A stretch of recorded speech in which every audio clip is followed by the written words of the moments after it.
ఇప్పుడు నా కోసం ఒకరోజు అడిగి నువ్వు వదిలేస్తావా? వదిలేస్తే నాకు అయింది, ఏమైందో కూడా నేను చెప్పలేను. ఇది రోజు నేను ఉన్నంత వరకు, నువ్వు ఉన్నంత వరకు అడగాల్సిందే. నీ దాసుడు ప్రభువా అని చేతులు ఎత్తాల్సిందే. సాతాను చేసే త్రివిధ దాడి, 3 విధములైన దాడుల్లో నుంచి అది నన్ను కాపాడింది నీ ప్రార్థన. మీకోసం నేను చేసేటువంటి ప్రార్థన ఆ 3 విధములైన దాడి నుంచి నిన్ను కాపాడి మళ్ళా నువ్వు దేవుని సన్నిధిలో కనబడేటట్టు చేసింది. అందుకే మీ నిమిత్తం నేను, నా నిమిత్తం మీరు తప్పనిసరిగా ప్రార్థించాలి. అందుకే చెబుతుంది, నంబర్ 1, శరీర బలహీనతలను ఒకవేళ నీకు వాడు రానిస్తే, నీ మీదకి రప్పిస్తే, వాటిని బట్టి నువ్వు డిస్టర్బ్ అవ్వడానికి లేదు. తప్పనిసరిగా నువ్వు మంచంలో పడైనా సరే దేవునికి నువ్వు చేయాల్సిన విజ్ఞాపనలు చేయాల్సిందే. అది నా నిమిత్తం కావచ్చు, దేశం కోసం కావచ్చు, సంఘం కోసం కావచ్చు, వ్యక్తుల కోసం కావచ్చు, నశించిపోతున్న ఆత్మల కోసం కావచ్చు, నీకు దేవుడిచ్చిన భారం సేవకుల కోసం కావచ్చు, సువార్త కోసం కావచ్చు, పరిచర్య విస్తరణ కోసం కావచ్చు, సంఘాల స్థాపన కోసం కావచ్చు, అన్యజనుల రక్షణ కోసం కావచ్చు, అన్యజనుల ప్రాంతముల్లో పరిశుద్ధ సంఘముల ఏర్పాటు విషయమే కావచ్చు, తప్పనిసరిగా నీ ప్రార్థనలో ఇది భాగమై ఉండాలి. అది నీ ఒక సేవగా తీసుకో. నేను ప్రాణంతో ఉన్నా, మూలుగులతో మాట రాకపోతే మూలుగులతోనైనా సరే నేను నా రిపోర్ట్ దేవుని ముందు పెడతానే ఉంటా. రోజు నేను మానను అని నిర్ణయం తీసుకో. 1, శారీరక దాడి జరిగిద్ది, చేయబుద్ధి కాకపోవటం, శరీరం అసౌకర్యంగా అయిపోవటం, అర్థమైందా? ఇవి జరుగుతాయి. అది గుర్తుపట్టి నువ్వు ప్రార్థించడం మానద్దు. నంబర్ 1. Number 2, mental torture. ప్రార్థన చేయడానికి ఇలాంటి తీర్మానం తీసుకున్న వ్యక్తిని మానసికంగా డిస్టర్బ్ చేయడానికి కూడా వాడు ట్రై చేస్తాడు. అదే ప్రాణమును బాధించుట. ఇది 2వ దాడి. దీనిలోకి వాడు తీసుకొచ్చేది ఏంటంటే, 2వ దానిలో వాడు తీసుకొచ్చేది ఏంటంటే, ఇన్ని ప్రార్థనలు చేశావు, నీ పరిస్థితులు ఏమైనా మారినాయా అంటాడు. నీ కుటుంబం ఏమన్నా బాగుపడిందా? నీ పిల్లలు ఏమన్నా బాగుపడ్డారా? లేకపోతే నీ తల్లిదండ్రుల పరిస్థితులు ఏమన్నా మార్పులు వచ్చినాయా అని వాడు నిన్ను మానసికంగా కృంగదీయటానికి వాడు 2వ పాయింట్ను వాడతాడు. జరిగిద్ది ఖచ్చితంగా. ఒక నిరాశ, నిస్పృహ, నిరుత్సాహం, కృంగుబాటు ఎప్పుడన్నా వచ్చిందా మీకు?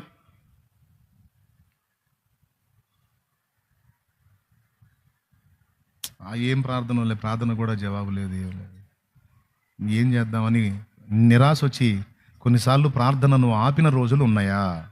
ఉంటే చెప్పు.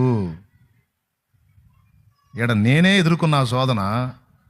కొంతమంది చేతులు ఎత్తట్లా అంటే వీళ్ళకి రాలేదేమో అది. మరి చేతులు ఎత్తరే ఇందాక చెప్తే,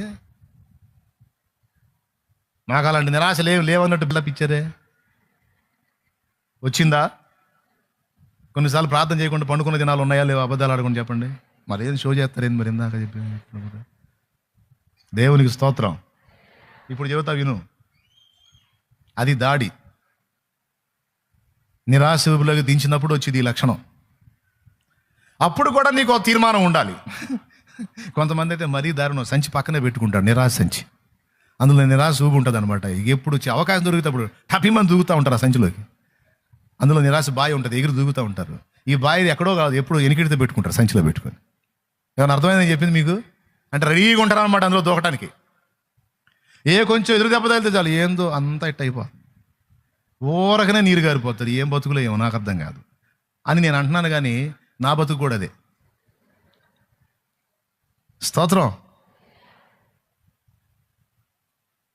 కొద్దిగా ప్రతికూలత తగిలిందంటే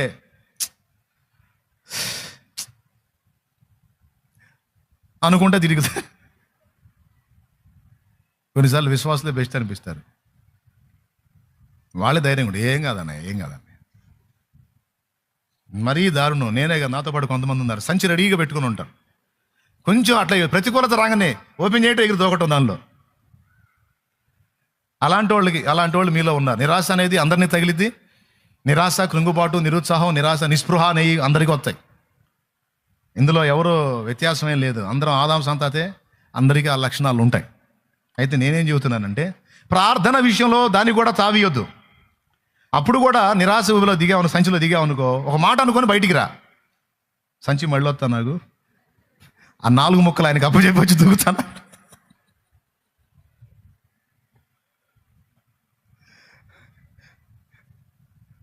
చెప్పు. ఒకసారి బయటికి వెళ్ళి ఆ 4 ముక్కలు, ఎందుకంటే రెగ్యులర్గా చేస్తున్నాను, దీక్ష భూమి చేస్తా ఉన్నాను, అది ఆపకూడదు, కాబట్టి కాసేపు ఈ నిరాశను పక్కన పెడతాను, కొద్దిగా ఆగు, వద్దుగా నాగు అని నిరాశని కాసేపు పక్కన పెట్టి సంచిలోంచి బయటకు వచ్చి, నిరాశ చూపించి దాచిపెట్టుకున్నాను సంచిలో, ఏ కొంచెం తేడా వచ్చినా ఓపెన్ చేయడం దూకడమే కదా, అలాంటిది అన్ని ఉంటే కలిగి ఉంటే బయటికి రా. బయటకు వచ్చి దేవుడికి అప్పచెప్పు. అంత కాకపోతే అప్పచెప్పి మళ్ళీ పోయి దూకు. దేవునికి స్తోత్రం. కానీ దేవునికి ఇవ్వటం, దేవునికి అప్పచెప్పటం మాత్రం నువ్వు మానొద్దు. దేవుని అడగవలసిన సంగతులు మాత్రం పొర్రపాటును కూడా నువ్వు ఆపొద్దు. అది నీకే కాదు, నీ ద్వారా సేవ్ చేయబడుతున్న అనేకులకు నష్టం. అందుకని నువ్వు అది ఆపొద్దు. బాగలేదా, బెడ్ మీద ఉన్నావా, హాస్పిటల్లో ఉన్నావా, అక్కడుండి కూడా మూలుగు. ఆ సంగతులు దేవునికి అప్పచెప్పు. మాట రాకపోతే మూలుగులతోనైనా సరే అప్పచెప్పు. ఆ పనిని మాత్రం ఆపొద్దు. నిరాశ నిస్పృహల్లో కూలిపోయావా, కాసేపు బయటికి రా. చెప్పు, నిరాశగా చెప్పు, కాసేపు ఆగవే, నిరాశ కాసేపు ఆగు, బయటికి వేస్తాను. ఎక్కడికి? ఇంకా లేదు, ఎక్కడ మనకు ఛాన్స్ లేదు. నోరు ముయ్యి, నేను దేవుడికి అప్పచెప్పాలా, సరిగా ఆయన ఇగిపోతే చేసేదే ఉందిలే, కానీ ఆయన ఇచ్చినా ఇగిపోయినా ఆయన ఏది ఆయనకు అప్పచెప్పోతాను అని రా, బయటికి రా.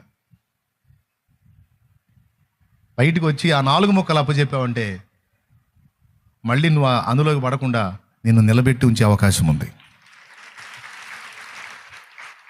ఇది నేను మీకు చెప్పటం కాదు, ఆల్రెడీ నేను తెలిసి అనుభవించి పాట కూడా రాసుకున్నా దేవుని ఆత్మ ప్రేరణలో.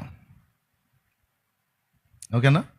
నిరాశ ఊబి దిగిరాంది, నీపై ఆశ నన్ను నిలిపింది.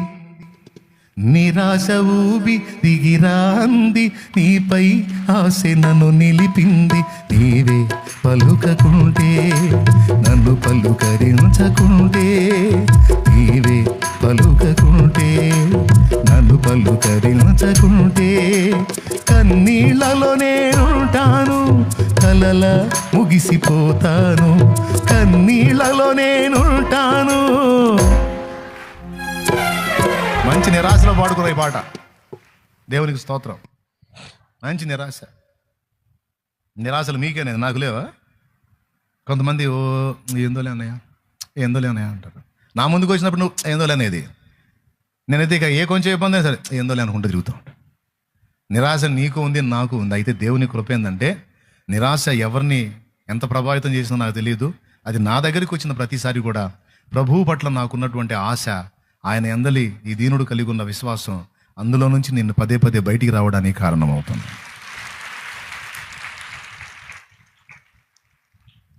కొన్ని పరిస్థితులు మారనప్పుడు, కొన్ని ప్రార్థనలకు జవాబు రానప్పుడు, కొన్ని పరిస్థితులు మనల్ని కృంగతీస్తున్నప్పుడు నిరాశ భయంకరంగా ఆవరించింది. అయినా సరే నా పరిస్థితులకు నువ్వు మార్పు తేకపోయినా, నా పరిస్థితులకు నువ్వు జవాబు ఇవ్వకపోయినా, నేను నీకు చెప్పాల్సిన సంగతులు మాత్రం ఆత్మల కోసం, నీ పరిచర్య కోసం, సాతాను కార్యాల నాశనం కోసం నేను అడిగే మాత్రం మాననయ్యా. ఎందుకంటే ఇది పరిచర్యకి అవసరం. సేవకుల కోసం నేను మొర్ర పెట్టక మానను, ఆత్మల కోసం గోజాడక మానను. నా రిపోర్ట్స్ పంపిస్తానే ఉంటా. ఇక నా పరిస్థితులు మార్చకపోని ఇష్టం, ఆయన గమనిస్తాడు. తన పరిస్థితులను పట్టించుకోకుండా నాకు విజ్ఞాపన చేయాల్సిన సంగతులన్నీ రోజు నా బిడ్డ విజ్ఞాపన చేస్తానే ఉందనేది అని గుర్తిస్తాడు. అంతేకాదు, నీకు రావాల్సిన విషయాలన్నీ కూడా సమయం ప్రకారం మొత్తం సిద్ధపరిచే ఉంటాడు. దేవునికి స్తోత్రం కలుగును గాక. హల్లెలూయా. సమయం ప్రకారం సిద్ధపరిచే ఉంటాడు. ఏం కలత చెందాల్సిన అవసరం లేదు, అవన్నీ నీకు అందుతాయి. 2,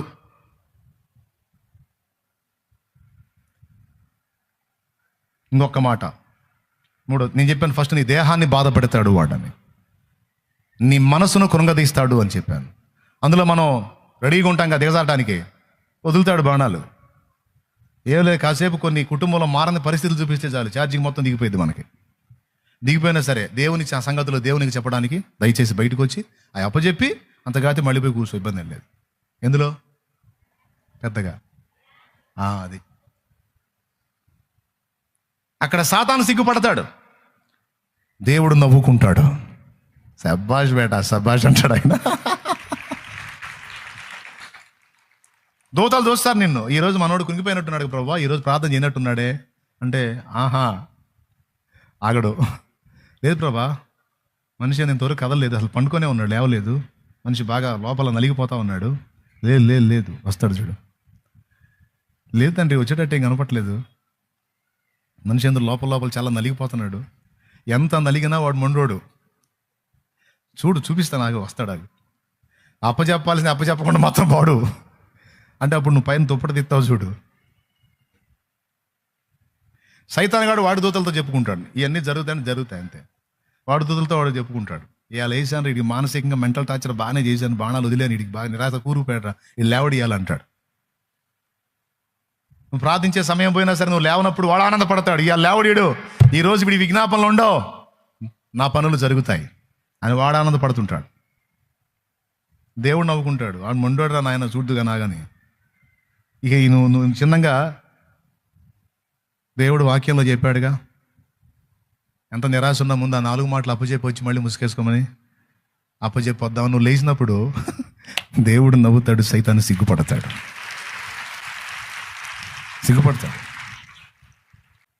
పక్కకి వెళ్ళిపోతాడు. వీడిని ఎంత నిరాశపరిచినా వీడు మారడురా, వీడికి టైం వేస్ట్ రా, వీడికి మారడు వీడు.